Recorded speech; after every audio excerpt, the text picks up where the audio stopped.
అహల్య గౌతమ్ కలిసి బాబుని కాపాడి ఇంటికి తీసుకురావడంతో అందరూ బాబుని ప్రేమగా గుండెలకి హత్తుకుంటారు. ఆగిపోయిన నామకరణ మహోత్సవాన్ని కూడా తిరిగి స్టార్ట్ చేస్తారు.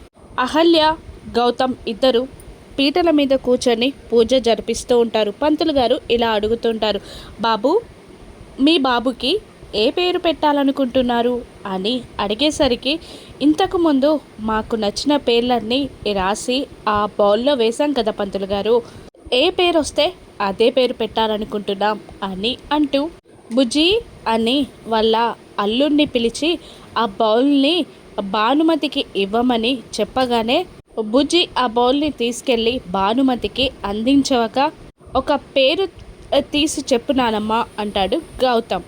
అహల్య మనసులో ఇందిరాగారి పేరు రావాలి అని అనుకుంటూ ఉండగా భానుమతి మాత్రం చీటీ తీస్తూ ఇందిరాగారి పేరు మాత్రం చచ్చినా రాకూడదు అని అనుకుంటూ ఒక చీటీ తీసి ఓపెన్ చేసి చూసి షాక్ అవుతుంది. ఏంటి నాన్నమ్మ, ఏ పేరు వచ్చింది అని గౌతమ్ అడుగుతూ ఉండగా ఆ చీటీని గౌతమ్ని మార్చి మార్చి చూస్తూ ఉంటుంది భానుమతి.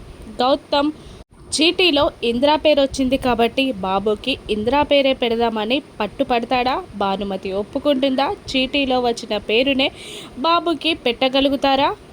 భానుమతి ఏదైనా ట్విస్ట్ ఇస్తుందా? ఆ ట్విస్ట్ని గౌతమ్ ఎలా తిప్పి కొడతాడు? బాబుకి ఇందిరా పేరు ఎలా పెడతాడో రాను ఎపిసోడ్స్లో చూద్దాం. Thank you for watching.